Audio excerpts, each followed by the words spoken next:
श्री शिवाय नमस्तुभ्यम। ओम नमः शिवाय। नमस्कार दोस्तों, आप सभी लोगों का स्वागत है हमारे यूट्यूब चैनल भगवान की भक्ति में। दोस्तों, आज हम इस वीडियो में छठ पूजा से संबंधित आपको कुछ महत्वपूर्ण जानकारी देंगे। इस वीडियो में आप अंत तक बने रहिएगा। तो चलिए हम वीडियो को शुरू करते हैं। तो देखिए, आपको पता ही होगा कि इस बार छठ का त्यौहार जो 2024 में है वो आपको बेहद ही पवित्र और विशेष होने जा रहा है। इसलिए आप भी छठ पूजा व्रत करते हैं, इस व्रत को में शामिल होते हैं, तो इस वीडियो को अंत तक जरूर देखिएगा। माताएं बहनें, खास जानकारी आपके लिए इस छठ में लाए हैं। इस जो छठ है 2024 में 6 और 7 नवंबर को मनाया जाएगा और यह हिंदू धर्म का एक महापर्व के रूप में मनाया जाता है। इसे बहुत ही धूमधाम और सच्ची श्रद्धा के साथ मनाया जाता है। तो आपको बता दें कि यह जो छठ पूजा है ये 4 दिनों का पर्व होता है। इसकी शुरुआत हम नहाय खाय से होती है और इस पर्व में सूर्य देव और छठी माता की पूजा की जाती है, जो कि अत्यंत ही फलदायी मानी जाती है। दोस्तों, इस वीडियो में आगे बढ़ने से पहले एक निवेदन करती हूँ कि आप अब अगर चाहते हैं कि माँ छठी माई का आशीर्वाद आपको मिले तो इस वीडियो का एक लाइक और सब्सक्राइब जरूर कर दीजिएगा। तो चलिए आगे वीडियो में बढ़ते हैं। ठीक है, देखिए, ये आपको जानना बहुत ज़रूरी है कि 5 नवंबर 2024 इस दिन छठ पर्व की शुरुआत होती है। नहाय खाए के दिन से घर की पूरी साफ सफाई होती है और पूजा करने वाले व्यक्ति अलग अलग बर्तनों को प्रयोग करते हैं।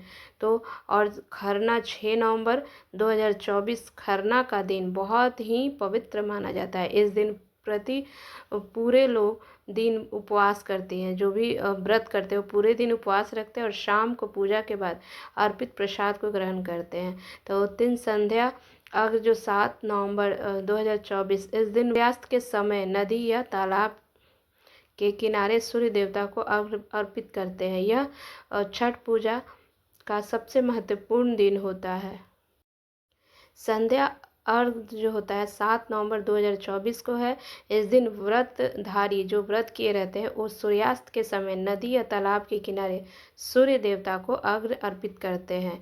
यह छठ पूजा का सबसे महत्वपूर्ण दिन होता है। 4 उस दिन मनाया जाता है। और 8 नवंबर 2024 छठ पूजा का अंतिम दिन जब व्रतधारी सूर्योदय के समय उगते हुए सूर्य को अर्घ्य अर्पित करते हैं और व्रत का समापन करते हैं। छठ पूजा हिंदू धर्म में अत्यंत महत्वपूर्ण होता है और कार्तिक महीने के शुक्ल पक्ष की षष्ठी तिथि को मनाया जाने वाला यह पर्व उत्तर भारत विशेषकर बिहार और उत्तर प्रदेश में धूमधाम से मनाया जाता है। सूर्यदेव और छठी माता की आराधना इस पर्व का मुख्य उद्देश्य है, जिसे भक्तगण अपनी उन्नति, स्वास्थ्य और सुख समृद्धि की कामना करते हैं और ध्यान से पूजा में कुछ खास बातों का ध्यान देना बेहद ही ज़रूरी होता है।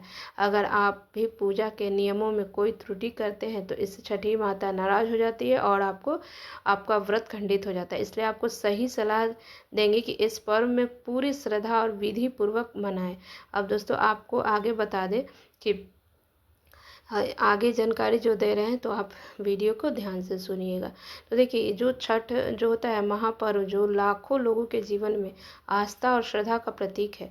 छठ पूजा का इस पर्व का विशेष महत्व है क्योंकि इस दिन लोग सूरज देवता और छठी मैया की पूजा करते हैं, उनकी कृपा पाने के लिए व्रत रखते हैं और अपनी मनोकामनाएं पूरी करते हैं।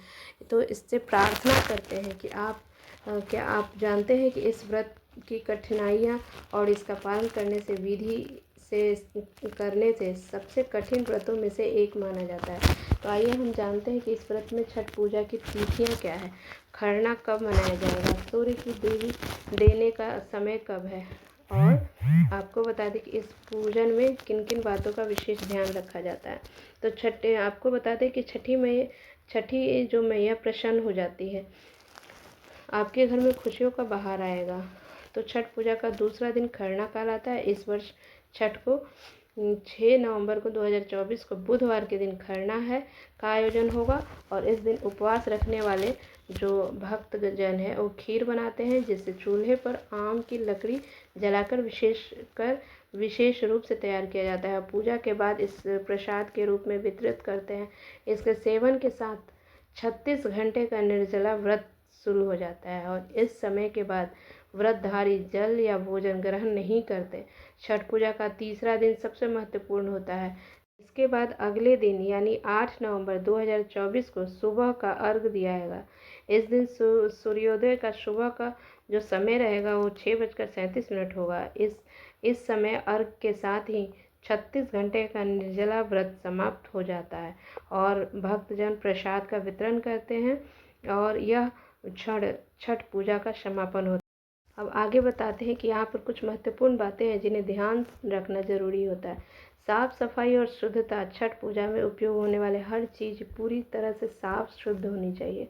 पूजा के साथ सभी सामान जो है गंदे हाथों से नहीं छू सकते हैं। बच्चों को भी पूरे बच्चे को भी उस छठ पूजा के सामानों से दूर रखना चाहिए ताकि किसी प्रकार की अशुद्धि ना हो पाए। जूठे या खंडित सामग्री को प्रयोग नहीं करना चाहिए। छठ मैया को अर्पित कभी नहीं करें। जो खंडित वस्तुएं हैं शुद्धता के साथ अत्यंत महत्वपूर्ण है शुद्धता।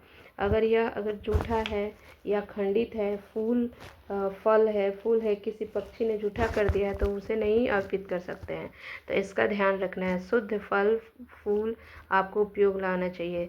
तीसरा है कि छठ पूजा का प्रसाद, इस व्रत का प्रसाद केवल वही लोग बनाते हैं जो व्रत रखते हैं, इसलिए प्रसाद में किसी और के हाथों का स्पर्श भी नहीं होना चाहिए। चौथा है कि अब भोजन से परहेज। छठ पूजा के दिनों में व्रत रखने वाले को उन्हें परिजनों को प्याज लहसुन जैसे सब्जियां या प्याज लहसुन नहीं खाना चाहिए। घर में केवल सात्विक भोजन ही बनाना चाहिए। इससे पूजा की शुद्धि बनी रहती है। छठ पूजा को मान्यता के अनुसार एक कथा में बताया गया है कि एक बार छठ पूजा के समय एक तोते ने पूजा के लिए रखे नारियल को जूठा कर दिया था। इस पर नाराज होकर उसे बाण में उसे मार दिया गया, लेकिन बाद में तोता के साथ छठी मैया से व्रत करके प्रार्थना की और तब मैया ने उस तोते को भी जीवित का दान दे दिया। इस कथा में छठ की पूजा के प्रसाद की शुद्धता और श्रद्धा के महत्व को दर्शाया गया है। छठ पूजा के दौरान विशेष नियमों का पालन किया जाता है जिनका उद्देश्य व्रतधारी को मानसिक और शारीरिक रूप से शुद्ध रखना होता है। इसे साधना का पर्व कहा जाता है और इसके जो नियम है ना, साधना और संपूर्ण और शुद्धता बनाते हैं। और इस लहसुन प्याज का विशेष करके छठ पूजा में लहसुन और प्याज का सेवन वर्जित होता है। बिल्कुल न खाएं क्योंकि इन्हें मानसिक और तामसिक और राक्षसी भोजन माना गया है और इसका प्रयोग व्रतधारी की शुद्धता का भंग करता है। व्रतधारी के दौरान सदा और सात्विक भोजन का महत्व होना चाहिए। व्रत के समय जो शरीर और आत्मा को शुद्ध रखता हो इसके अलावा मांस मछली और अन्य नशे की चीज़ पदार्थों को त्याग करना चाहिए, नहीं खाना चाहिए ताकि साधना में कोई अवरोध ना आए। तो भूमि पर सोने का नियम है छठ पूजा में। 4 दिनों के दौरान जो व्रतधारी होते हैं ना वो बिस्तर पर नहीं सोते हैं, वो भूमि पर सोते हैं। आपको बता दें कि ताकि साधना आपकी पूर्णता से हो और इसे मानसिक और शारीरिक शुद्धता का प्रतीक माना जाता है। छठ पूजा में जो उपयोग होने वाले जो सामान होते हैं, जो सामग्री है वो बहुत ही पवित्र होनी चाहिए। पुराने बर्तनों का उपयोग किए जाए तो उन्हें अच्छे से साफ करना चाहिए, लेकिन पूजा का डाल हमेशा नया होना चाहिए। नए ही डाल के प्रति कामना होता है जो पूजा के प्रति श्रद्धा और स्वच्छता का भाव दिखाता है ना। चाहे वाणी और मन पर नियंत्रण। इस दौरान वाणी और संयम रखना चाहिए। व्रत के दौरान किसी भी प्रकार का अपशब्द या नकारात्मक बातें बोलना नहीं चाहिए क्योंकि यह व्रत की ऊर्जा की प्रभावित करता है। मानसिक और भावनात्मक शुद्धता को बनाए रखना चाहिए। छठ पूजा के नियमों का हिस्सा है। यह छठ पूजा का महत्व हमारे धार्मिक ग्रंथों और कथाओं में भी वर्णित है। महाभारत और रामायण दोनों में ही इन चीज़ों का वर्णन किया गया है, पूजा का उल्लेख किया गया है। इस कथा के अनुसार जब पांडवों ने अपना राज्य जुए में खो दिए तब द्रौपदी ने छठ व्रत किया था। इस व्रत के प्रभाव से उनकी मनोकामनाएं पूर्ण हुई और पांडव को अपना राज्य वापस मिल गया। इस घटना से छठ पूजा की शक्ति और उसके प्रभाव का अंदाजा लगाया जा सकता है। एक अन्य कथा के अनुसार भगवान राम जब अयोध्या लौटे थे तो उन्हें रावण वध के पाप से मुक्ति के लिए मुनियों के कहने पर सूर्य उपासना का संकल्प किया गया और सीता ने भी सूर्यदेव की आराधना की और इस प्रकार छठ पूजा का प्रारंभ माना गया है। कनकन जो महाभारत में कर्ण जो है सूर्यपुत्र कहलाए जाते हैं, सूर्य के परम भक्त थे। वे प्रतिदिन सूर्य को जल को अर्पित करते थे और घंटों तक वो पानी में खड़े रहकर सूर्य की उपासना करते थे। सूर्य की कृपा से ही वे महान योद्धा बने। छठ पूजा का व्रत कठोर अनुशासन की मांग करता है और यह व्रत 36 घंटे का निर्जला व्रत होता है। इसमें आपको बता दें कि एक अटूट संकल्प के साथ नियमों का साथ पालन करना पड़ता है। और छठ पूजा की प्रक्रिया नहाय खाए से शुरू होता है और सप्तमी के दिन अगले उगते सूर्य को अर्घ्य देने के बाद समाप्त होती है।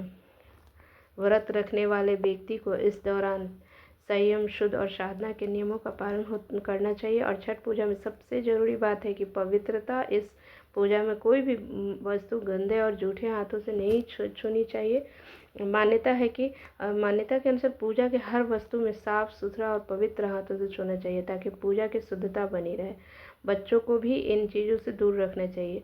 और यह पर्व पूरी श्रद्धा और सच्ची भावना अनुशासन पर आधारित है। और छठ पूजा में छठ मैया को चढ़ाने वाली कई चीज़ें जो है वो खंडित और टूटी हुई नहीं होनी चाहिए। मान्यता के अनुसार फल फूल कोई पशु पक्षी को जूठा जो होता है वो नहीं चढ़ाना चाहिए। तो इन सब चीज़ों को ध्यान रखना चाहिए। बहुत बहुत धन्यवाद।